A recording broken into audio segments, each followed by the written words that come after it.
हर्षवर्धन सेन जी, मध्य प्रदेश से। राधे राधे। राधे राधे महाराज जी, आपके चरणों में कोटि कोटि प्रणाम।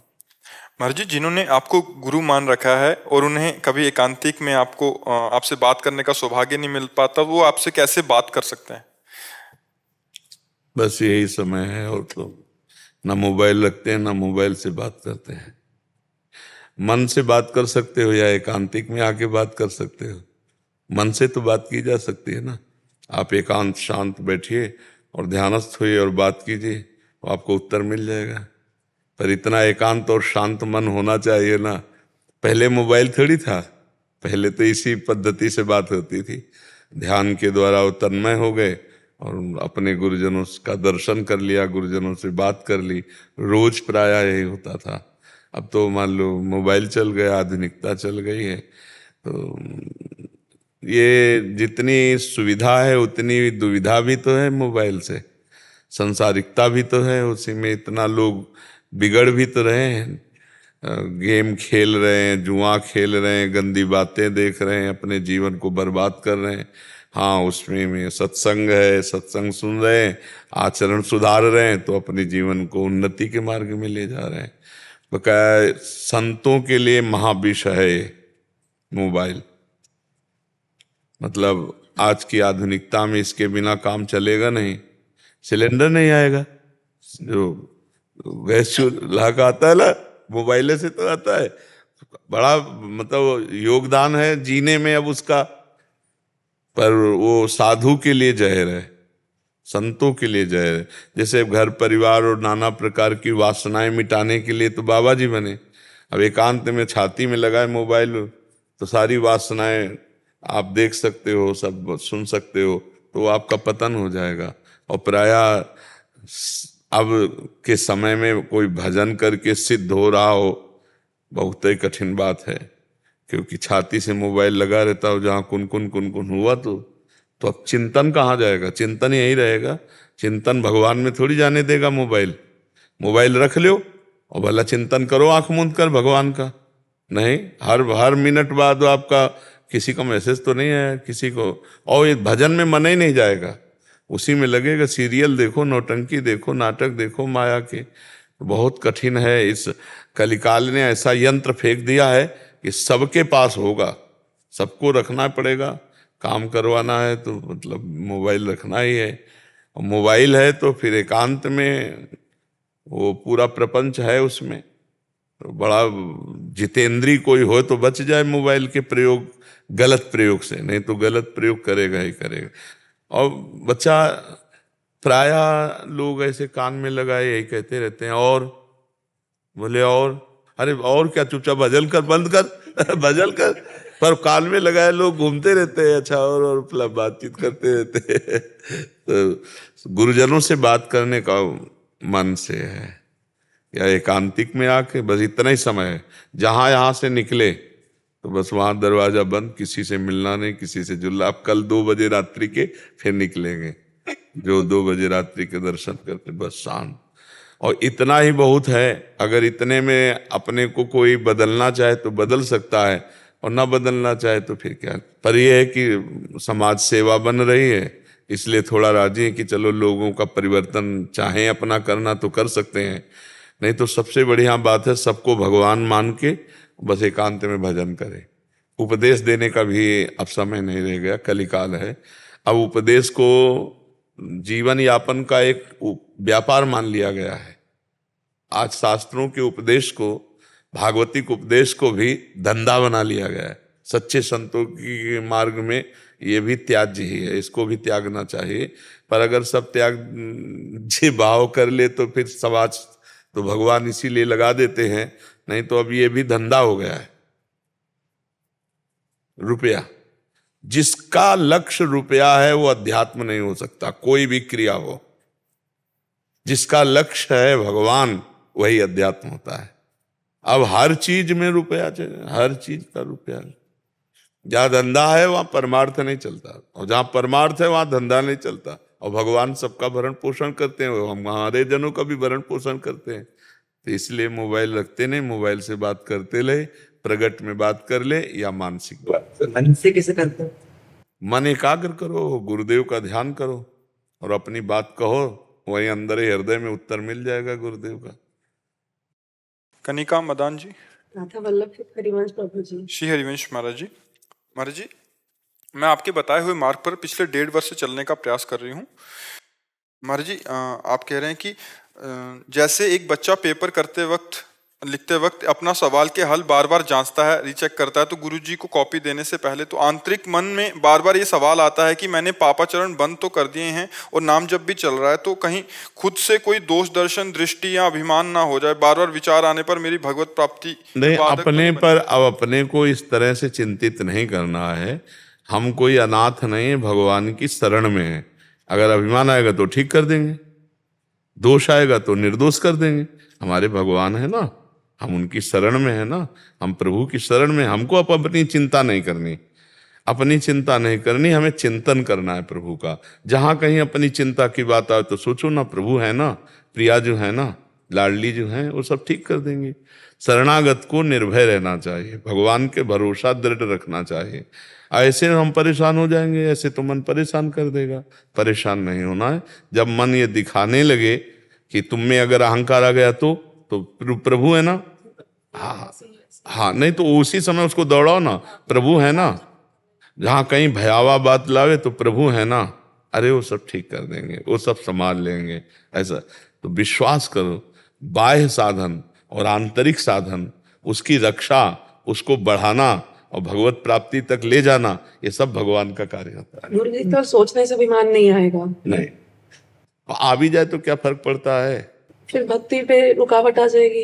1 सेकंड लगता है समर्पित करने में। जी जी। आप सब, जैसे हमारे मन में अहंकार आ गया किसी बात का, तो हमारे पास स्थान भी तो है ना प्रभु के चरणारविंद। ए भैया अहंकार तू यहाँ जा, अल्ले समर्पित हो गया। अब क्या पाया, हम बिगाड़ पाया अहंकार। अहंकार को बनाए रखना वो घातक है। अहंकार आ गया तो भगवान के चरणों तक पहुंचा दिया। भाई हम बड़े भजनानंदी, ये अहंकार आ गया तो भगवान के चरणों में पहुंचा। देखो प्रभु, देख लो आपकी कृपा से भजन हो रहा है और बेमतलब ये अहंकार कर रहा है, आप सुधार दो आप। तो भगवान उसी समय अहंकार का समन कर देते हैं। अपने तो अब बिल्कुल चिंता नहीं करनी, प्रभु की शरण में। जैसे बहुत बढ़िया डॉक्टर मिल जाए ना तो अब रोग की परवाह नहीं होती, ऐसे बहुत बढ़िया डॉक्टर जगत गुरु भगवान सद्वैद्य हैं। हम उनकी शरण में, अब ना हमारा अहंकार बिगाड़ सकता है, ना कोई विकार बिगाड़ सकता है। वो आए, हम भगवान के सामने पेश कर दिए। मतलब हमारे अंदर काम आ गया, क्रोध आ गया, लोभ आ गया, तो हमारे सामने भगवान, हे प्रभु ये समर्पित, आप देखो आप देखो, वो संभाल लेंगे, वो संभाल लेंगे। हमें किसी भी तरह अब डरना नहीं है, खूब आनंदित रहना है। भगवत शरणागत का मतलब यही, खूब आनंदित रहना है। पर हमें सावधानी रहना कि जहां कोई विकार आवे, दोष आवे, वो तत्काल प्रभु तक पहुंचाना है, प्रभु के चरणों में समर्पित कर देना है। वो संभाल लेंगे, बहुत अच्छे से संभालते हैं। मैं तो ऐसे समझती हूँ, जैसे आप प्रिंसिपल है और हम स्टूडेंट हैं, तो मैं ऐसे समझती हूँ कि गुरुजी को पता चला तो गुस्सा करेंगे, तो मैं उसको मन से निकाल देती हूँ कि नहीं करना, ये नहीं करना, ये गलत है। ऐसा भी ठीक है, ऐसा भी भाव ठीक है। और जब ना संभले तो प्रभु को समर्पित कर दे, वो संभाल देंगे। अपने पूरे जीवन को प्रभु को समर्पित किए रहना। हाँ, तो ऐसे संभाला है, पूछो मत। कदम कदम पर भगवान ने संभाला है, कदम कदम पर। वो हम जानते हैं, जाने मोरी छाती, मीरा जी कहती ना, जाने मोरी छाती, गिरधर मुझे कितना प्यार करते हैं, मेरा हृदय जानता है। ऐसे ही कदम कदम पर भगवान हमको, कदम कदम पर, जहां कहीं भी ऐसा कुछ हुआ कि बेइज्जती होने की अब मतलब, तो हमने देखा भगवान कोई न कोई रूप लेकर के आ गए। एक बार महोबा से वाराणसी के लिए हमको बैठाल दिया किसी भगत ने, 3 स्टेशन की टिकट दी। अब इतनी उदासीनता रहती थी, कौन टिकट को देखे, झोली में डाल लिया। अब अच्छे वाले उसमें बैठाला, हाँ हाँ, तो हम जो आए रात्रि में और कहा कि टिकट दिखाइए, तुम दिखा। इतनी बोले, पहली बात तो कितने स्टेशन निकल गए, और दूसरी बात ये जनरल की है और आप बैठे कहाँ हो। तुम कहा हमको इसका कोई ज्ञान नहीं, हमको यहाँ बैठाल दिया गया है। तो मतलब अलग अलग स्वभाव होता है ना, तो थोड़ा उद्दंडता पूर्वक वार्ता करने लगे। कहा खड़े हुए, हम खड़े हो गए। जटाजूट पहले भी थे, लाल वस्त्र थे। एक आदमी ऊपर से उतरा, अंग्रेजी से उनसे बात की, टिकट बनवाई और हमसे कहा बैठ जाइए। ये कौन था? क्या मतलब उस आदमी को? कोई मतलब नहीं, कोई राधे श्याम नहीं, मेरे भगवान थे। अवसर था ना, क्योंकि भगवान के साथ हो सकता है वो थप्पड़ दो थप्पड़ मार के उतार दे, अधिकारी है, उसका अधिकार है। लेकिन भगवान तुरंत उससे अंग्रेजी से बात की और इतना बड़ा टिकट बनती है उसकी, जो एसी वाले होती है कागज वाली, वो हमको टिकट दे दी और हमसे कहा आप बैठ जाइए, ये आपकी वाराणसी की है, वाराणसी तक है, आपको कोई नहीं टोकेगा, आप बैठ जाइए। और फिर ऊपर जाके बैठ गए। तो भगवान कदम कदम पर हमने देखा, जहां कहीं जरूरत हुई भगवान बाह्य और आंतरिक सब रक्षा वही करते हैं, वही संभालते हैं। राजू जी बेंगलोर से। राधे राधे महाराज जी, आपके चरणों में कोटि कोटि प्रणाम। महाराज जी, आप कहते हैं कि देहाभिमान गुरु की चरण सेवा से नष्ट होता है। महाराज जी, हम गृहस्थी में रहकर सरलता एवं सुगमता से देहाभिमान कैसे नष्ट? जो नाम है, मंत्र है, गुरु का दिया हुआ, उसी का निरंतर रटन करने से, जब हम बार बार नाम रटते हैं, जैसे दो लकड़ियों के घर्षण से अग्नि पैदा हो जाती है, किसका प्रश्न है? हाँ, ऐसे ही निरंतर नाम जिह्वा से रटने से ज्ञानाग्नि प्रकाशित होती है। अज्ञान के कारण ही तो अहंकार होता है, जहाँ ज्ञान हुआ तो अहंकार का नाश हो जाता है। अज्ञान तिमिरांधस्य ज्ञानांजन शलाकया चक्षुरुन्मीलितमेन तस्मै श्री गुरुवे नमः। तो गुरुदेव भगवान ने जो नाम दिया, मंत्र दिया, उपासना दी, वैसी करो तो उनकी आज्ञा पालन है, उनकी सेवा है, उनकी कृपा से अहंकार का नाश हो जाएगा। जरूरी थोड़ी कि गुरु के समीप रहना ही गुरु सेवा है, गुरु आज्ञा का पालन करना गुरु सेवा है, चाहे लाखों कोस दूर हो। तो नजदीक है, गुरु आज्ञा का पालन नहीं कर रहा तो दुर्गति होगी, दूर है, गुरु आज्ञा का पालन कर रहा, सदगति होगी। आज्ञा पालन से, आज्ञा समन सुसाहिब सेवा, आज्ञा का पालन करना ही साहब की सबसे बड़ी सेवा है। समझ पाए आप? हाँ, तो नाम जप करो और जो संतों के उपदेश हैं उसके अनुसार चलो, जीवन को संतों के उपदेश के अनुसार बना लो, अहंकार नष्ट हो जाएगा। अहंकार अज्ञान है और कुछ थोड़ी है। अज्ञान के कारण कर्ता भाव रहता है, देहाभिमान रहता है। ज्ञान प्रकाशित हुआ, सब शांत हो जाएगा, सब शांत हो जाएगा। तो भगवान के आश्रित रहो, भगवान के भरोसे रहो, नाम जप करो, शास्त्र स्वाध्याय करो, सत्संग सुनो, पवित्र आहार और अपने कर्तव्य का पालन, अपने आप ठीक हो जाएगा सब। ठीक से चलो तो ठीक हो जाएगा, बेठीक चलोगे तो कभी ठीक नहीं होगा। ये भव रोग का सबसे बड़ा यह कारण है अहंकार। संसति मूल शूल प्रद नाना, सकल शोक दायक अभिमाना। समस्त शोक देने वाला यह अभिमान ही है। भगवान कृपा करें, अभिमान नष्ट हो जाए तो अभी आनंद की अनुभूति होने लगे। हृदय में ही आनंद सिंधु भगवान है, अहंकार का पर्दा लगा है केवल। मतलब सर्वश्रेष्ठ दिन एक जीवन का कौन सा होगा और क्यों होगा? वो जो इसमें भगवान का साक्षात्कार होगा वही सर्वश्रेष्ठ दिन होगा, और भगवान का साक्षात्कार करना ही मनुष्य जीवन का परम कर्तव्य है। इसलिए समझ पा रहे हो? सर्वश्रेष्ठ दिन मंगल, इतवार, सोमवार, बुध से नहीं है, भगवत प्राप्ति से है। वही घड़ी, वही दिन, वही जाकर नाम सुनत शुभ होई, मोरे गृह आवा प्रोष होई। परमानंद पूरी मन राजा, कहा बुलाए बुलाओ बाजा। आनंद सिंधु भगवान हृदय में प्रकट हो गए, वही सबसे बढ़िया दिन है, वही सबसे मंगल है। नहीं महाराज जी, बस यही पूछ रहा था कि हम गृहस्थी में हैं, हम अपना कारोबार काम करते हैं, हाँ, कारोबार करते हुए भगवत प्राप्ति हो जाती है। ये तो मौका हमें नहीं मिलता है। अगर हम कोई गलती करते हैं तो अगर गुरुदेव महाराज ने डांट प्रचार लगाएंगे तो हमारा। आपके हृदय में बैठे बच्चा, आप गलती करोगे तो देखना अंदर ही आपकी जलन पैदा हो जाएगी और आएगा कि मैं गलत कर रहा हूं यार। आता है कि नहीं? तो बस मान लो, अगर इतनी दूर की बात मान लोगे तो नजदीक पहुंचा जाओगे। तुम्हारे हृदय में ही गुरुदेव बैठे हुए हैं। शरीर तो शरीर के पास रहने पर भी दूरी ही है, हृदय में ही गुरुदेव बैठे हुए हैं। आप जहां गलत करना चाहोगे वहीं डांट लग जाएगी, ए गलत कर रहे हो, इससे तुम्हारी हानि हो जाएगी। आता है ना हृदय में। तो कुछ गलती हो जाती है, ग्लानि होती है। गलती के पहले उपदेश होता है, आप ध्यान से देना।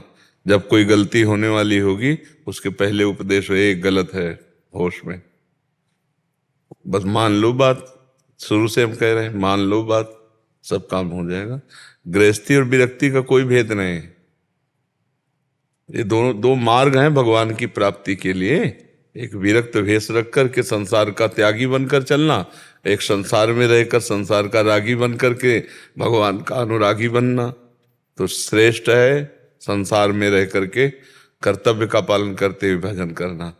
क्योंकि हम लोग भिक्षा भी गृहस्थों से ही तो लेते हैं, पैदा भी गृहस्थों के यहाँ ही हुए, हमारे शरीर ढकने के कपड़े भी गृहस्थों से ही मिलते हैं। तो गृहस्थ धर्म सबसे बड़ा है, जो विरक्त का पोषण करते हुए, जो विरक्त भजन कर रहा है वैसे ही वो भी भजन कर रहा है अंदर ही अंदर, पर वो कर्तव्य पालन करते हुए, अतिथि साधु समाज सबका सेवन करते हुए महान तो हुआ ही ना। तो इसलिए ऐसा मत सोचो कि गृहस्थ धर्म में रहकर भजन नहीं हो सकता। गृहस्थ धर्म सबसे बड़ा धर्म है। सब धर्मों का, सब आश्रमों का पोषण गृहस्थ धर्म से होता है। चाहे वानप्रस्थ हो, चाहे ब्रह्मचर्य हो, चाहे सन्यास हो, सबका पोषण करता है और स्वयं भजन करता है। धन्य नहीं हो गया वो? सोचो, चार को भजन कराता है, स्वयं भजन करता है, मेहनत करके धन कमाता है, परिवार का पोषण करता है, उससे बढ़िया और कौन है? खूब नाम जप करो। गृहस्थ धर्म कोई गिरा हुआ आश्रम थोड़ी। गृहस्थी के यहाँ ही तो महात्मा और भगवान का अवतार हुआ, नहीं हुआ? जितने बड़े बड़े महात्मा पैदा हुए गृहस्थी के यहाँ तो पैदा हुए, भगवान का अवतार हुआ तो गृहस्थों के यहाँ ही तो हुआ। तो इसलिए गृहस्थ धर्म कोई निंदनीय धर्म थोड़ी है, महान धर्म है। विपिन अग्रवाल जी, दिल्ली से। राधा वल्लभ श्री हरिवंश महाराज जी, आपके चरणों में कोटि कोटि प्रणाम। भगवान, पिछले जन्मों की और इस जन्म की भी गर्भ काल के समय की स्मृति अगर रहे तो क्या मनुष्य इस जन्म मृत्यु रूपी काल के मुख से मुक्त होने के लिए ज्यादा प्रयासरत नहीं? पागल हो जाए। किसका है? पागल हो जाए। ये तो कहो स्मृति डिलीट होती जाती है तो हमारा दिमाग शांत है। अगर सब स्मृतियां जागृत हो जाए ना तो पागल हो जाए। बड़ी कृपा की भगवान की माया ने जो डिलीट पद्धति रखी है। परसों क्या घटना हुई, 10 वर्ष पहले क्या घटना हुई, ये सब विस्मरण कराती चली जा रही। अगर विस्मरण ना कराती हो तो फिर पागल हो जाते। नहीं, अभी कोई विषय सोचो जो झगड़ा झंझट कुछ भी हुआ हो और उसको पूरा का पूरा सीन ले आओ तो अभी देखो दिमाग में आपको कैसा होगा। अगर गर्भ का सीन आ जाए तो अभी बेहोश हो जाओ। इतना भयानक पीड़ा कष्ट। पीछे जो कर्मों को हम भोगे हैं, पीछे जो जो हम कर्म किए हैं, उनके कुछ संस्कार तो है ना मन में। जब भजन में बैठते हैं तो आते हैं, वो तो आते ही हैं। तो ये तो कहो भगवान की कृपा से कि बहुत सा डिलीट हो गया है। थोड़ा बारा पकड़ पाया है मन तो वही स्मृति में लाता, तो वही परेशान किए, नहीं परेशान किए। और अगर पूरी स्मृति होती तो पागल हो जाते हैं। भजन में सहायक नहीं होता, भजन में बहुत बाधक होता है। भजन तब होता है जब सब डिलीट हो जाए, कुछ याद ना आवे, केवल राधा राधा राधा राधा राधा, है नहीं? इसी में तो लगे हम कि हमको और कुछ याद ना आवे, केवल राधा राधा राधा, सब भूल जाएं हम।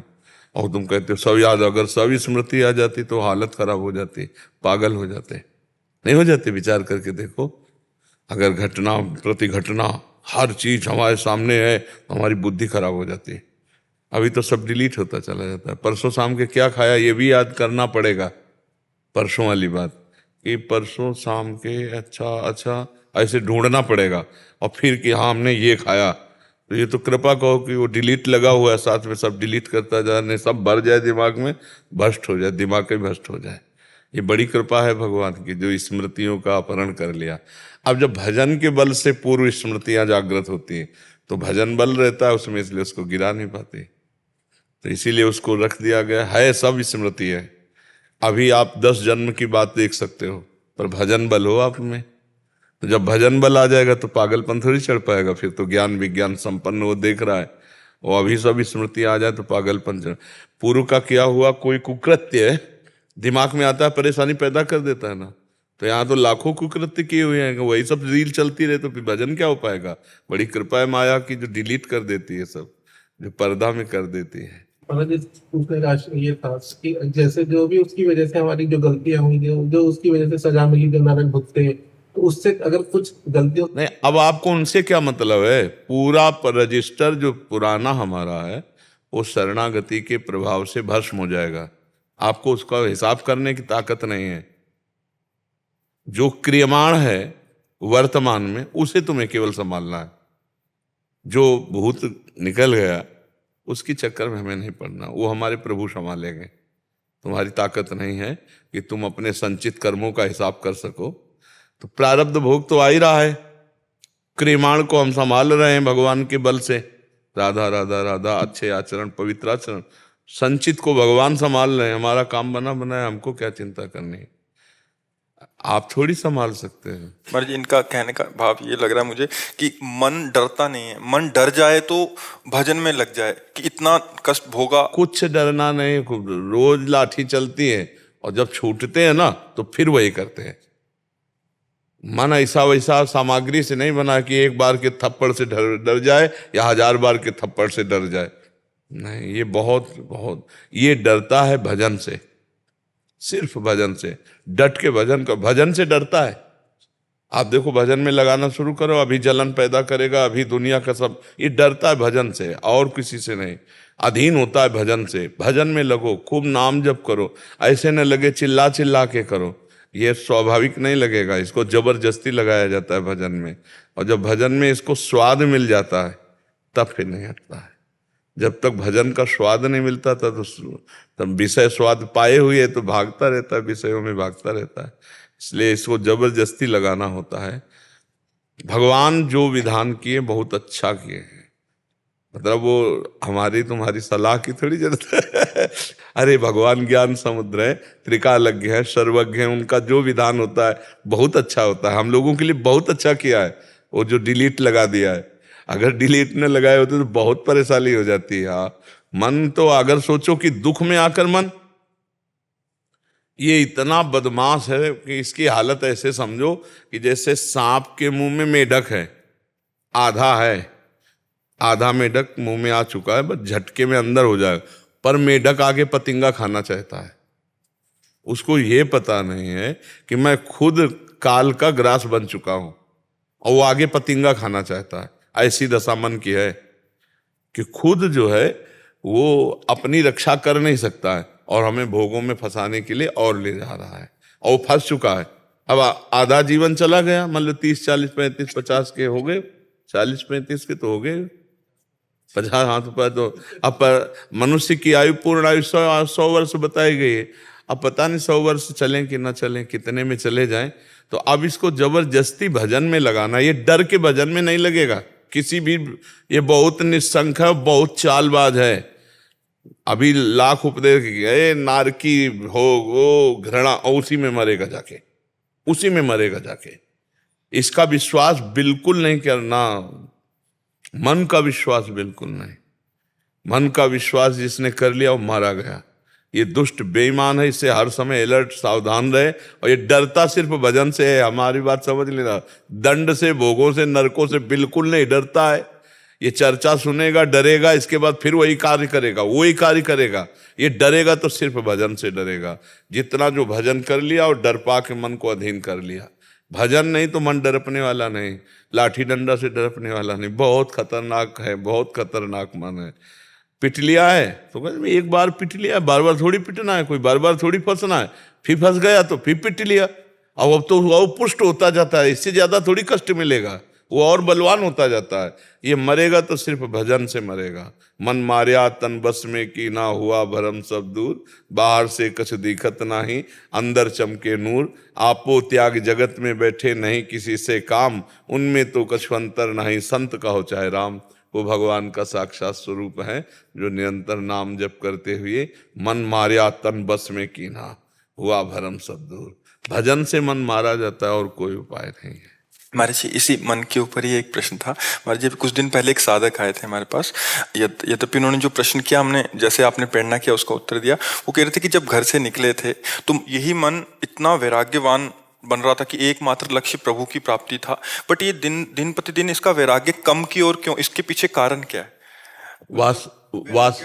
वासना अगर वासना से हटाते चले जाओ तो वैराग्य बढ़ता चला जाएगा, नहीं वैराग्य घटता चला जाएगा, माइनस होता चला जाएगा। गलती कर रहे हो, कोई ना कोई गलती कर रहे हो जो शास्त्र विरुद्ध है, तो आपका जो आत्मबल है, अध्यात्म बल है, वो माइनस में होता चला जाता। नहीं, रोज वैराग्य बढ़ता चला जाएगा, नवम वैराग्य बढ़ता चला जाएगा। और वैराग्य की परम अवस्था है भगवान में स्थिति हो जाना, भगवान में भगवद आकार स्थिति, भगवद स्मरण परायण है। कोई न कोई माइनस वाली गलती है, जो हमारे अध्यात्म बल को क्षीण कर रहे हैं। अब वो साधक देख ले। वो उनका बार बार कहना था कि हमें दोष दर्शन हो जाता है, इन पे देखा उन पे देखा, तो वो भी इसमें एक माइनस मार्किंग। बहुत जोर का पतन हो जाएगा। परदोष दर्शन, पूज्यपाद श्री उड़िया बाबा जी महाराज, परदोष दर्शन, परदोष चर्चा, परदोष श्रवण, ये साधक को बहुत बुरी तरह परास्त कर देते हैं, बहुत बुरी तरह गिरा दे। हम जो कह रहे हैं वो अनुभव की बात कहते हैं।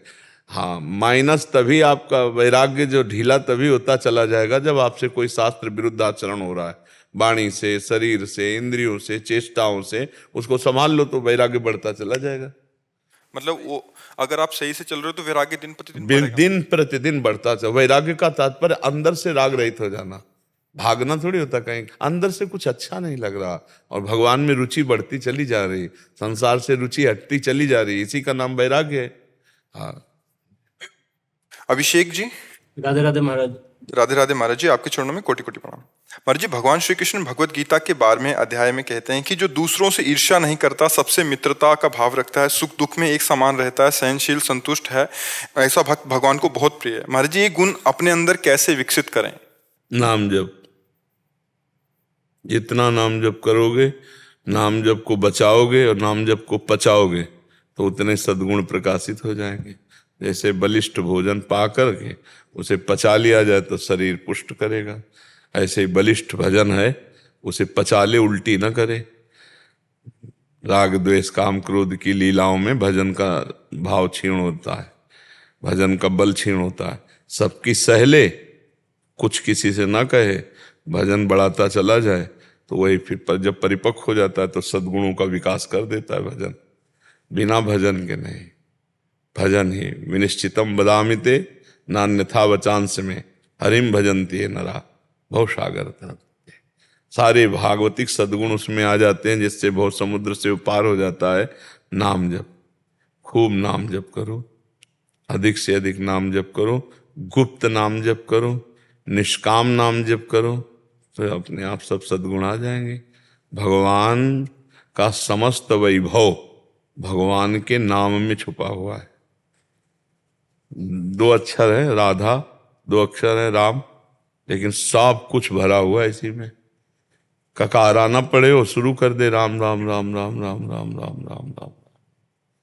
एक दिन देख ले उसके मुख से वेद के वाक्य निकलने लगेंगे। वो जो बोले लिख ले, वेद वाक्य है, कहीं भी ढूंढ लेना शास्त्रों में। बिना पढ़े सब शास्त्र का ज्ञान आ जाएगा, बिना ध्यान लगाए भगवान का रूप सामने होगा। नाम की महिमा, बिना किसी से कोई याचना के सारे सद्गुण उसका घर बन जाएगा और दैवी संपदावान हो जाएगा। भजन करे बस, डट के भजन। जैसे महाराज जी, हमारे संप्रदाय में एक उदाहरण देते हैं कि गार्डन में कोई वृक्ष या पौधा लगाते हैं तो पानी के साथ साथ उसे कीड़े मकोड़ों से बचा के रखना पड़ता है। वैसे ही भजन तो होता है, लेकिन जैसे अभी आपने बताया परदोष दर्शन प्रभु जी ने पूछा, और सहनशीलता वो है ही नहीं, मतलब आती नहीं। मतलब कोई कुछ कह दे तो ऐसा लगता है मतलब उसको जवाब नहीं देंगे तो अन्याय सहना भी थोड़ा पाप है। मतलब नहीं, अन्याय सहना पाप नहीं। ये वो सांसारिक भाषा वाले ऐसे बोलते हैं। जो अध्यात्म मार्ग है, सहनशील होना, तितिक्षावान होना, ये बहुत पहला लक्षण है साधु का।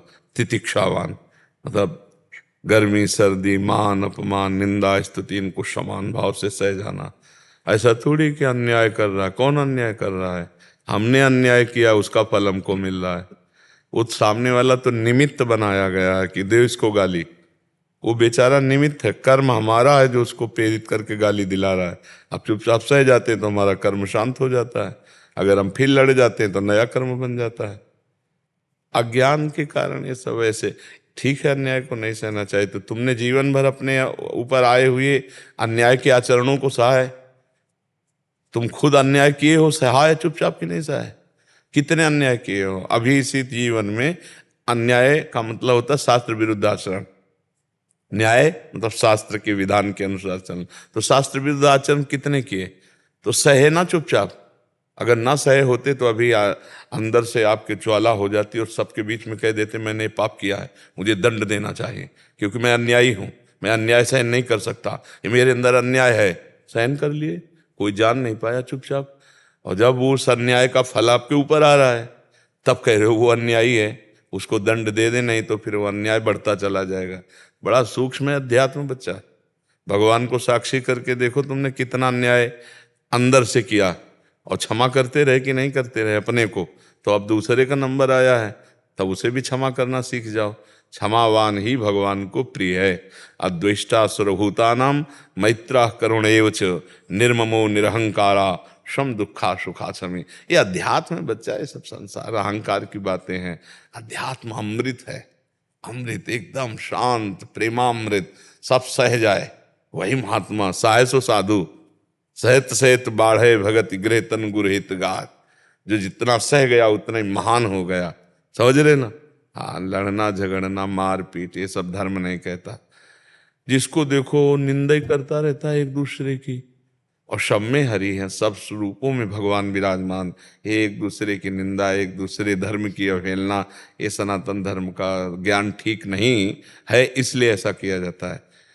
सनातन धर्म कोई भी शरणागत होकर आ जाए, भले हमारा गला काट जाए, लेकिन उसकी हानि नहीं होने देंगे।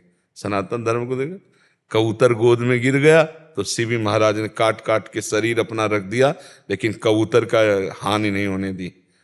ये हमारा सनातन धर्म है, ये हमारे सनातन धर्म को जानने वाले लोग हैं। देवताओं के कार्य के लिए अपने हड्डियों को दे दिया, दधीच जी ने पूरा जीवन दे दिया। हड्डियों देने का मतलब पूरा जीवन दे दिया। सनातन धर्म बहुत बड़ा धर्म है, बहुत महिमामय है। नाम जप करो तब सब सद्गुण अपने आप आ जाए। ये हमने जीवन में सार बात पकड़ी है, नाम जप। इसलिए हमारे हर प्रश्न का उत्तर नाम जप होगा। नाम जप करो, नाम जप, उसी से सब ठीक हो जाएगा, सब पक्का हो जाएगा। नाम जप नहीं तो सब बकवास है, कुछ नहीं। चाहे जितना प्रवचन कर लो, चाहे जितना प्रवचन सुन लो, प्रवचन सुनने और करने से माया पर विजय प्राप्त नहीं कर सकते। राम राम कहने से, कृष्ण कृष्ण कहने से, राधा राधा कहने से माया पर विजय प्राप्त करोगे। बस ये बात समझ में आ जाए तो बस है। भजन नहीं करने देगा मन, और सब दुनिया का नाटक रच लेगा। भजन कर ले तो मन पर विजय प्राप्त कर लिए। जो मन को चेला बना ले वही जगत गुरु। मन को चेला बना ले अपने, वही गुरु है, वही जगत गुरु है। और खुद मन के चेला बने हुए है तो गुरु किस बात के? गुरु वही जो मन को चेला बना ले। शशांक वर्मा जी मुजफ्फरनगर से। राधे राधे। श्री राधा वल्लभ श्री हरिवंश महाराज जी। महाराज जी आपके चरणों में कोटि कोटि प्रणाम। महाराज जी ऐसा कई बार होता है कि किसी को अपनी बात समझाते हुए अगर उन्हें वो बात समझ ना आए या वो लोग अपनी ही बात पर अड़े रहें तो क्रोध आ जाता है, और क्रोध करके खुद को फिर बाद में बुरा लगता है। ऐसे में अपने आप कामा को कैसे संजायते क्रोधा, कामना की पूर्ति ना होने पर क्रोध हो जाता है। तो हमें लगता है कि कहीं ना कहीं हम अपनी स्वार्थ बुद्धि की प्रधानता रखते हैं, तब क्रोध आता है। अगर परमार्थ बुद्धि की प्रधानता रखकर आपको उपदेश करते हैं, आप नहीं मानते हैं, तो उत्तर अंदर से ही निकलेगा, जैसी भगवान की इच्छा। हमने तो प्रयास किया कि आपका अहित ना हो, आपका मंगल हो, लेकिन आप नहीं मान रहे हैं, तो जैसी भगवान की इच्छा। आपको मानना ही चाहिए। ये हमारी तब क्रोधात्मक वृत्ति आएगी जब हम किसी स्वार्थ से जुड़े हुए हैं। अंदर हमारे स्वार्थ में बाधा पड़ रही तो लग रहा है ये बात नहीं मानेगा तो उसकी पूर्ति नहीं होगी स्वार्थ की। वो कोई भी हो, परिवार का हो चाहे बाहर का हो, जहां हमारी कामना की पूर्ति में बाधा पड़ेगी वहां क्रोध आ जाएगा। तो हमें चाहिए कि अगर हम दूसरे के सुख के लिए कामना करें तो क्रोध नहीं आएगा। जहां अपने सुख की कामना में बाधा पड़ेगी वहां क्रोध आ जाएगा। लेकिन हम जैसे आपको उपदेश कर रहे हैं, आपके मंगल के लिए कर रहे हैं, और आप फिर नहीं मान रहे, तो हम हंस कर कह देंगे जैसी भगवान की इच्छा। क्योंकि हमने तो प्रयास किया आपको बचा दें, लेकिन आप नहीं बचना चाहते, तो भगवान का विधान जैसा। क्रोध नहीं आएगा। क्रोध तब आएगा जब हम किसी स्वार्थ से लिप्त होकर आपको उपदेश कर रहे हैं, अब उसमें बाधा पड़ रहे हैं, फिर वो एक क्रोध आ जाएगा, क्योंकि वो अपनी स्वार्थ पूर्ति के लिए कर रहा, चाहे वो परिवार से हो चाहे बाहर हो। तो हमें चाहिए कि स्वार्थ को परमार्थ में बदलें। अगर हम स्वार्थ बुद्धि का त्याग कर दें तो बहुत मंगलमय हो जाए। और क्रोध से हानि अपनी ही होती है, अपना हृदय जलता है। और अगर कोई क्रोध से क्रिया हो गई तब तो बड़ी आपराधिक क्रिया भी हो सकती है। मान लो माता पिता के ऊपर हाथ छूट सकता है, पूज्य जनों को हम अशुद्ध शब्द बोल सकते हैं, या हम हिंसात्मक भाव में उतर सकते हैं। तो इसलिए क्रोध को तो पीना चाहिए, अंदर ही अंदर शांत, एकदम गुस्सा नहीं। महाराज जी अगर हम किसी अधिकार क्षेत्र में हैं तो अपने जो हाँ, अगर उस अधिकार क्षेत्र में हमें जो अधिकार सरकारी मिला हुआ है तो उसे क्रोध नहीं, उसे अपने पदाधिकार का प्रयोग कहते हैं। कि अब जैसे दुष्ट स्वभाव वाला एक है, सज्जन को सता रहा है, और हमें अधिकार मिला है कि सज्जन को बचाना और दुष्ट को दंड देना, तो हम उस अधिकार का प्रयोग करके उसको दंडित करते हैं और उसको बचा लेते हैं। उसे क्रोध नहीं कहते हैं। वो क्रोध की लीला भले वहां दिखाई जाए, वो अपने अधिकार का प्रयोग करके समाज सुधार व्यवस्था है। वो डंडा चलाना पड़े तो वो भी व्यवस्था है, अगर गोली भी चलाना पड़े तो वो भी व्यवस्था है। उसमें क्रोध नहीं है, वो हमारे सरकारी व्यवस्था है कि आप अगर कानून के खिलाफ ऐसे चलते हो तो तुम्हें डंडा पड़ेंगे, इस अगर इतना हो जाते हो तो फिर फांसी की भी सजा है। हमारे यहाँ तो सब विधान है। तो वो पद के अनुसार जो चलना है वो बात अलग है, लेकिन हम घर गृहस्थी के व्यवहार में कह रहे हैं कि घर गृहस्थी के व्यवहार में हमें क्रोध से बचना चाहिए। और जो पदाधिकार का प्रयोग है तो उसमें क्रोध नहीं, उसमें तो तुम्हें शांत भी रह करके वही करना पड़ेगा, क्योंकि आपका अधिकार है निर्दोष को मुक्त करना और दोषी को दंड देना। एवं जो अधिकार सरकारी अधिकार हैं, अगर उल्टा कर बैठा और धन ले लिया, घूस ले लिया, तो अपने परिवार को भी अशांत करेगा और खुद अशांत हो जाएगा। जी। कौन थे जी? जय श्री राजस्थान से। राधे राधे महाराज जी, आपके चरणों में कोटि नमन। महाराज जी, ग्रस्त कथावाचक को किस प्रकार इस मार्ग पर चलना चाहिए और कथा से स्वतः प्राप्त हो रहे धन को किस प्रकार उपयोग करना चाहिए? स्वतः प्राप्त धन ये बहुत मंगलमय अमृतमय है। अब इसके प्रयोग के लिए पहली बात है कि एक हिस्सा उसका 5 विभाग कर दे। एक तो मूल, जैसे तुम्हारे माता पिता ने तुम्हारे लिए जमा किया है, तुम्हारे लिए कुछ ना कुछ किया ना, संपत्ति जो भी माता पिता के पास होगा वो तो किया ना आपके लिए। तो एक अपने आगे आने वाली संतति के लिए पूरा 5 हिस्से में एक हिस्सा निकाल के रखते, एक हिस्सा धर्म के लिए निकाल के रखते हैं। उससे वो गुप्त रूप से करना है, कोई जान ना पावे, धर्म के लिए। और एक जो है वो अपने परिवार के वर्तमान के भोग के लिए, वर्तमान जो भोग व्यवस्था है, खान पान कपड़ा लता। एक जो है हिस्सा निकाल करके रख दे, जैसे बेटी का ब्याह है, बेटे का ब्याह है, जो ये बड़े कार्य उत्सव आदि है उनके लिए। धन का विभाग एक धर्म के लिए 5वां हिस्सा करे। ये हम शास्त्र सम्मत कह रहे हैं कि शास्त्र के अनुसार आए हुए, जैसे 100 रुपये में 5वां हिस्सा क्या होगा? 20 रुपये। हाँ, ये 20-500, 20 रुपये धर्म के लिए निकाल के रख देना चाहिए। 80 रुपये बचे तो 20 रुपये आगामी संतति के लिए जमा कर देना चाहिए। 20 रुपये में परिवार चलाना चाहिए और 20 रुपये संतति के कार्यक्रमों में, जैसे ब्याह आदि के लिए हमें किसी से कर्जा ना लेना पड़े, वो पहले से ऐसी व्यवस्था। पर एक हिस्सा धर्म के लिए निकालना चाहिए, 5वां हिस्सा। धन के 5 विभाग करे और उसका 5वां हिस्सा धर्म में लगा देना चाहिए। धर्म से आए हुए धन का 5वां हिस्सा धर्म में लगा देना चाहिए, गुप्त रूप से। वो प्रकाशित नहीं होना चाहिए कि आपने कहाँ दिया है, क्या किया है। जैसे एक होता है ना कि अमुक ने इतने रुपए यहाँ दान किए, वो प्रकाशित हो गया, वो धर्म गुप्त नहीं माना जाएगा, वो धर्म की पूर्ति नहीं मानी जाएगी। आपने उससे यश नाम ले लिया, वो गुप्त होना चाहिए जो है। और वो परिवार का पोषण करने के लिए जो आपने निकाला, वो व्यसन रहित, आपके जीवन में उसका प्रयोग।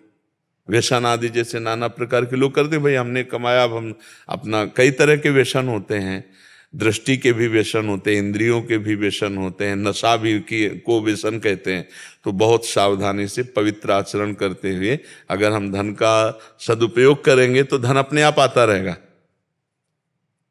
बस हम इस बात में खुशी हो गए जो स्वतः प्राप्त। महाराज जी, इनका एक और भाव था, ये कह रहे थे कि इनके गुरुदेव की कृपा से, वो भी बहुत अच्छे संत थे ऐसा आपने लिखा है, तो वो कह रहे थे कि इन्होंने अर्थ आदि की शायद अन्य व्यवस्था हो, इन्होंने अपने संपूर्ण जीवन में जो भी भागवत कथा या भगवत कथा से एक राशि आती है, वो संत सेवा, विद्यार्थी, गुरुकुल सेवा के लिए ही वो पूरी समर्पित करूंगा, ऐसा भाव। नहीं तो आपका गृहस्थ धर्म अभी शुरू नहीं हुआ है। अच्छा, तो अगर गृहस्थ धर्म में आपका जाने का भाव है, जैसा हमारे माता पिता का आदेश। उसे जाना चाहिए। जाना चाहिए, गृहस्थ धर्म में जाना चाहिए। और जब गृहस्थ धर्म में जाए तो अभी तक जो कर रहे हो ठीक है, आगे उसका विधान के अनुसार चलना चाहिए, क्योंकि परिवार का पोषण भी भगवान की एक सेवा है। अगर हम आज से सावधान रहेंगे कि हमें गृहस्थ धर्म में जाना है, तो हमारे अंदर कामना नहीं पैदा होगी धन की, हम उसको व्यवस्थित रखेंगे। नहीं फिर आगे चल कर के धन की कामना न प्रकट हो जाए, और धन की कामना होने से फिर धर्म का पक्ष गौड़ हो जाता है। धर्म का पक्ष गौड़ हुआ तो जीवन बेकार हो जाता है। जैसे अब इसी कार्य को तय करके मतलब बहुत हल्का जीवन देखने को मिलता है, जो वो सब सद्गुण दैवी संपदा सब क्षीण हो जाती है, केवल वो वाक चातुरी रह जाती है, जो रुपये से धर्म को बेचने लगते हैं। बड़ा ये भगवत चर्चा करना भूरिदा जना कहा गया है, बड़े भारी दाता हैं जो भगवान का यश गान करते हैं।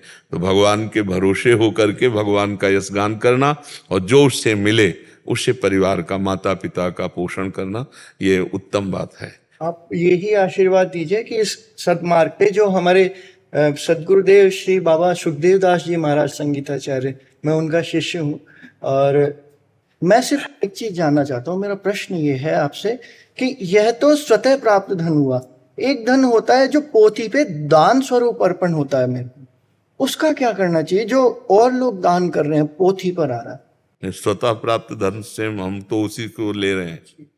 स्वतः तो ये है कि कोई यजमान है, वो मैं किसी को नहीं मांग रहा कि आप मुझे कुछ दीजिए, हम कभी किसी से आगे से नहीं कहते। यजमान अपने आप पारिश्रमिक स्वरूप कुछ, वैसे जैसे आप कथा करें ना, तो कभी ऐसे ना ले, ऐसे ही ले, शास्त्र से के ऊपर चढ़ करके ही आपके पास पहुंचे। वो चाहे जजमान दे और चाहे श्रोता दे, जो सामने आ गया, तो उसी धन की बात कर रहे हैं हम, उसी के 5 विभाग कर देने चाहिए।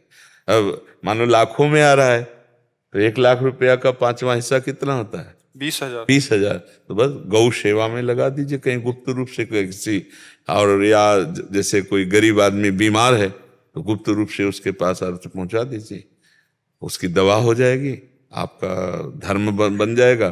तो ऐसे किया जाता है। जो हमारे पास आया है उसका 5वां हिस्सा वो भगवत कार्यों में गुप्त रूप से लगा दे, शास्त्र सम्मत। और जैसे विद्यालय ये तो अगर विरक्त भाव में है, तो पूज्य श्री रामचंद्र डोंगरे जी महाराज जब कथा करते थे, तो जो जहाँ पैसा आता था जो है, तो उसको वहीं छोड़ देते थे, तो वहाँ के लोग धर्म कार्यों में लगा देते थे। एक ये पद्धति है जब विरक्त है तो, अगर गृहस्थ है तो उसका परिवार पोषण है, तो वो फिर 5वां हिस्सा भगवत कार्य में लगा दे, और शेष को धार्मिक तौर तरीके से अपने परिवार में, क्योंकि परिवार की सेवा भी भगवान की सेवा है। पर अभी आपकी बुद्धि शुद्ध है, भगवान की बड़ी कृपा है, नाम जप करते रहना, धन की तरफ प्रधानता मत रखना, तो भगवत कथा जो कहोगे ना, उससे लोगों को आध्यात्मिक ऊर्जा मिलेगी, उससे भागवतिक मार्गों में चलने का उत्साह बनेगा। जहाँ धन की लिप्सा रख करके शास्त्रों का वर्णन किया जाता है तो उसका प्रभाव नहीं पड़ता। उसका प्रभाव पड़ता है जब कृष्णमय होकर कृष्ण चर्चा की जाए, राममय होकर राम चर्चा की जाए। अगर हम धन में भाव रखेंगे तो फिर बात नहीं बनेगी। इसी से लोगों का परिवर्तन नहीं होता। परिवर्तन तभी होता है जब हम स्वयं अपना परिवर्तन किए हों और भगवत चरणारविंद के आसक्त हों, फिर जो बोलो उसका प्रभाव पड़ जाएगा। तो मनुष्य जीवन मिला, धन तो पीछे ढोलेगा। जब नारायण का भजन करोगे, नारायण के आश्रित रहोगे, लक्ष्मी तो माँ अपने आप से दुलार करेगी, अपने आप सेवा करेगी जी। अर्जुन के भांति कर्म श्रेष्ठ, अर्जुन के भांति विश्व विजेता बनना चाहता हूँ ताकि समाज की सेवा करो। सब श्री कृष्ण जैसे सारथी की जरूरत है। आप परेशान क्यों हो? परेशान थोड़ी होना है, वीर बहादुर योद्धा की तरह आगे बढ़ना, निराश थोड़ी होना है। हाँ बिल्कुल। क्रिकेट खिलाड़ी हूँ महाराज, असफलता के चलते तो खुद को पराजित। नहीं कोई बात नहीं, असफलता हमारी बार बार थोड़ी हमको परास्त करेगी। एक बार असफलता हुई, 2 बार असफलता हुई, लेकिन हम देखें चूक हमारी कहाँ है। आप अभ्यासरत रहिए, संयम से रहिए, ब्रह्मचर्य से रहिए, अभ्यासरत रहिए। अभ्यास में सर्वश्रेष्ठ धनुर्धर अर्जुन हुए थे, अभ्यास में ही है। प्रारब्ध में ये बात नहीं देखना, प्रारब्ध गिराने की चेष्टा करेगा, अभ्यास उठा देगा। अभ्यास में लग, रात दिन तू मनुष्य, भगवान का अंश है, तू काहे को निराश होता है? बिल्कुल नहीं, निराश होने की जरूरत नहीं, ठीक है ना। कभी भी निराशा वाली बात अंदर ना आने पावे। 4 बार हारेंगे तो 5वीं बार तो जीतेंगे ना। हमारा अभ्यास दृढ़ होना चाहिए। खूब दौड़ भाग अभ्यास दृढ़ कर, संयम से रहे, ब्रह्मचर्य से रहे, अच्छा भोजन पा, माता पिता की सेवा कर। और एक ही क्षेत्र थोड़ी क्रिकेट, एक ही क्षेत्र थोड़ी। भगवान कहीं ना कहीं तो विजय दिलाएंगे, कहीं ना कोई तो विधान रचा है। इसलिए निराशा तो रखना नहीं, मस्त रहो एकदम, ठीक है। नाम जप करो, माता पिता की आज्ञा पे रहो, सेवा परायण रहो और थोड़ा सा व्यायाम करो। दौड़ भाग इतना करो कि आपका शरीर पुष्ट रहे। और जैसे खेल में लगे तो घंटों अभ्यास खेल का करो अपने साथियों के साथ। अभ्यास से ही विजय की प्राप्ति होती है। देखो अभ्यास दृढ़ हो जाता है तो लोग आंख बांध करके लक्ष्य वेध देते हैं, आंख बांध करके अभ्यास। और अभ्यास दृढ़ ना हो तो आंख खुले में भी निशाना ना लगे। तो आप अभ्यासवान बनो, निराश मत हो, ठीक है। अच्छी बिल्कुल निराशा नहीं, मस्त रहो। हाँ, आप कह रहे हो सारथी की जरूरत, हमारे प्रभु हैं सारथी, आप बिल्कुल निराश मत हुई, ठीक है। हाँ, गरिमा खन्ना जी। राधे राधे महाराज जी।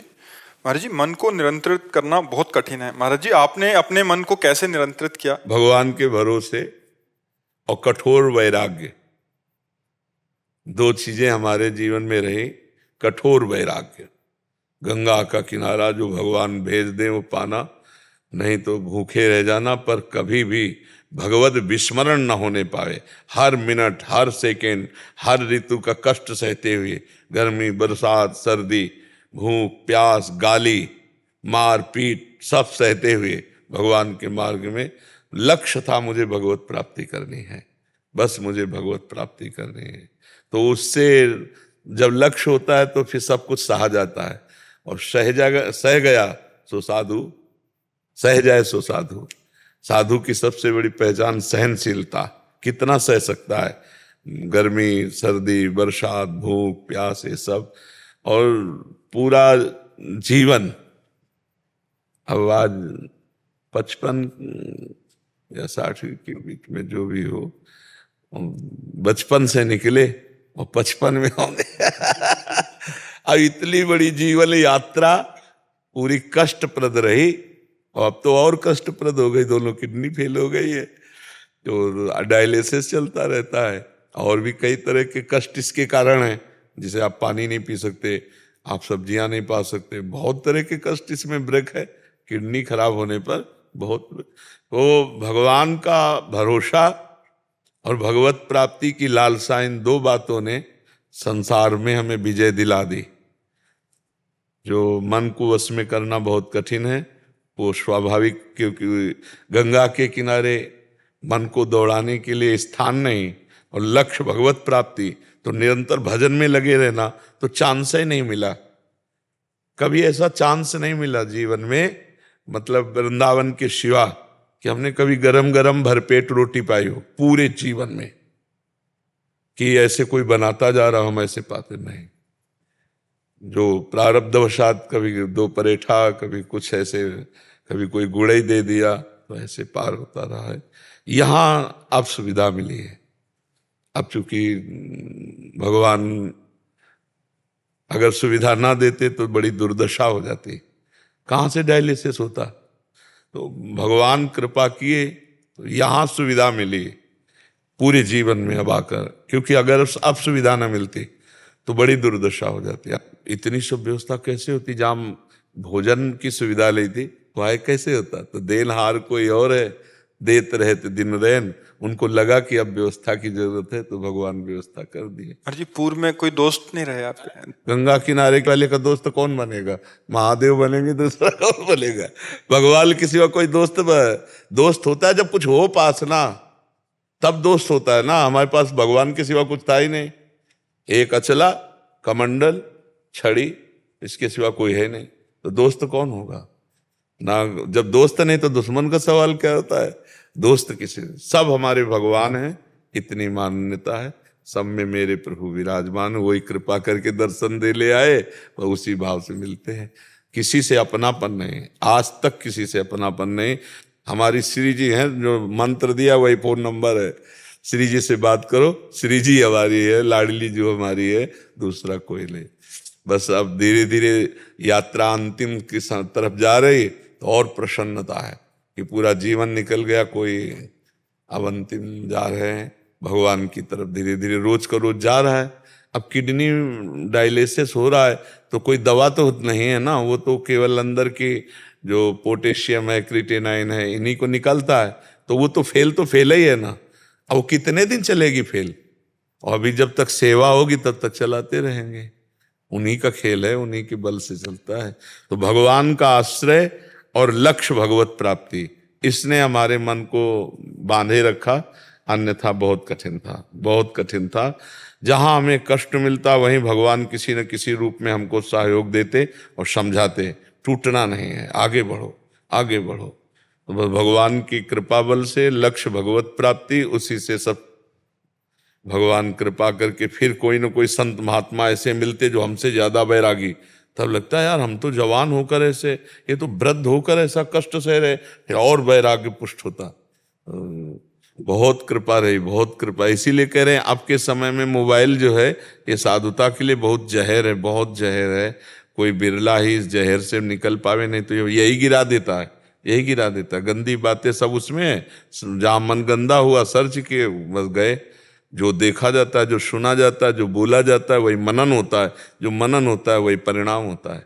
इसलिए हिमांशु वर्मा जी, तन्वी वर्मा जी, श्री हरिवंश महाराज जी।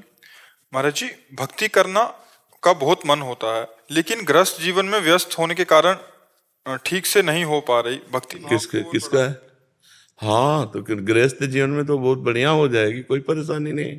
नहीं, जितना टाइम देना चाहते हैं मतलब उतना नहीं, पूरा टाइम भक्ति होगी। आप उसको केवल समझ लीजिए, जो आप व्यापार करते हो, जो आप नौकरी करते हो, या जो आप गृह कार्य करते हो, वो भगवान के कार्य नहीं मान सकते हो आप? क्या भगवान के कार्य वो नहीं है? आप हमें बताओ, है ना?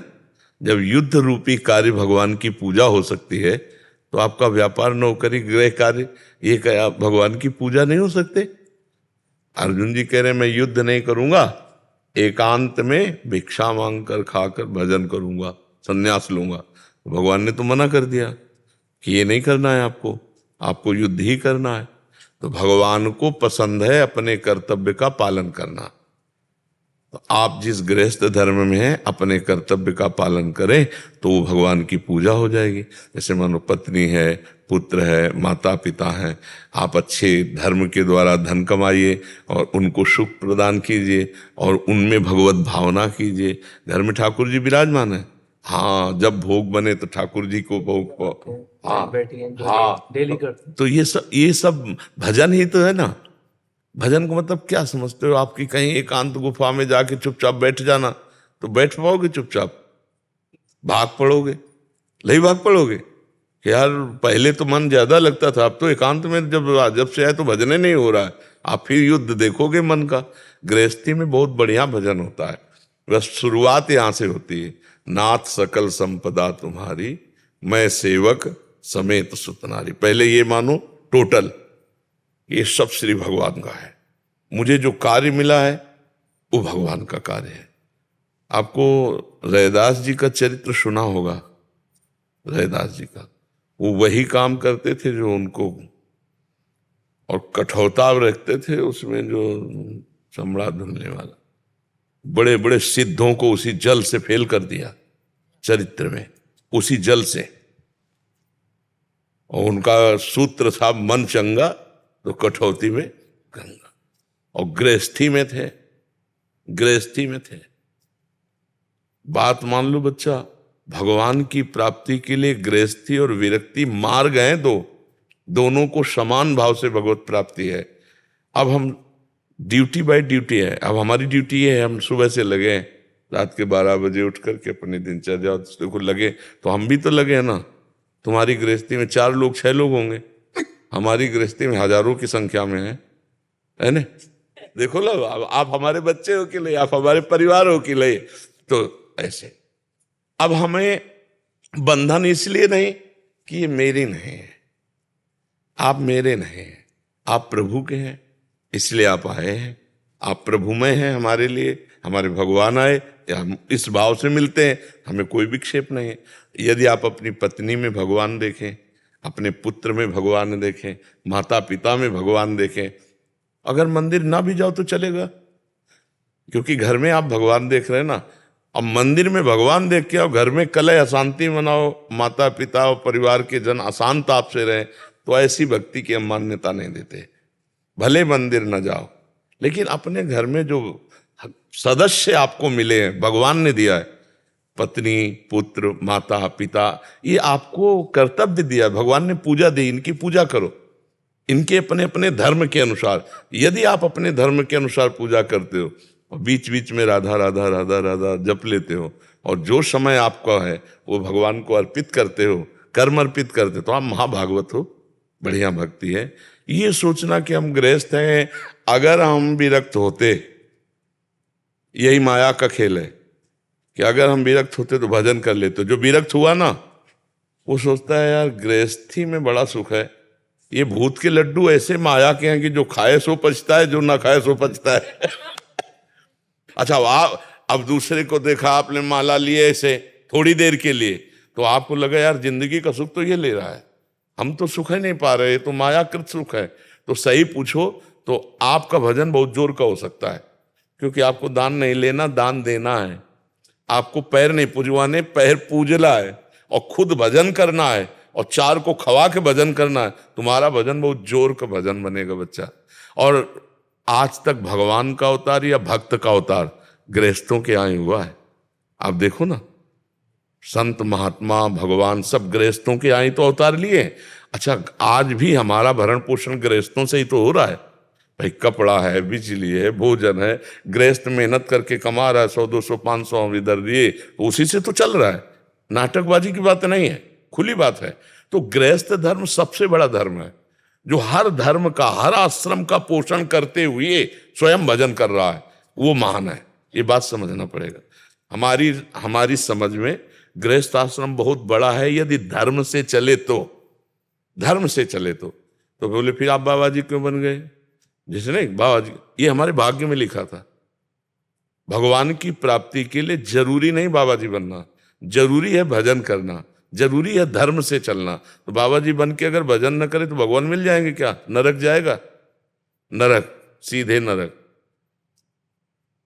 मान लो सरकारी पुलिस की वर्दी पहने हो और चोरी करते पकड़ा जाए तो विशेष अपराधी माना जाएगा कि नहीं? कि आप तो जानते ही हो और फिर आप चोरी कर रहे हो। तो ऐसे साधु वेश है तो आप जानते हो धर्म को और फिर भी अधर्म कर रहे हो। तो इसलिए बच्चा, आप जहाँ हो बहुत बढ़िया जगह हो, खूब भजन करो, नाम जब जितना बने, और जो कर्म कर रहे हो भगवान को अर्पित करो।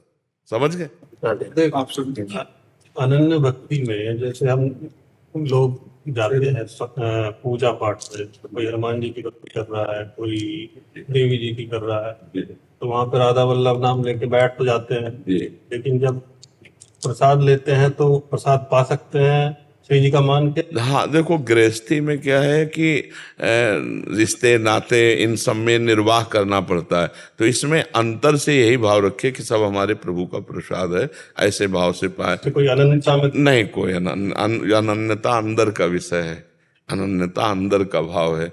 नहीं, जो हमारे सामने थाल आई वो अपने इष्ट को अर्पित करके हमारे सामने, मान लो सबको परोसा गया, सब पा रहे, हमारे सामने आए, तो अब हम उसे अपने राधा वल्लभ लाल की जय अंदर बोलेंगे और उनका प्रसाद मान करके पालेंगे। ऐसे भाव से चले, ठीक है।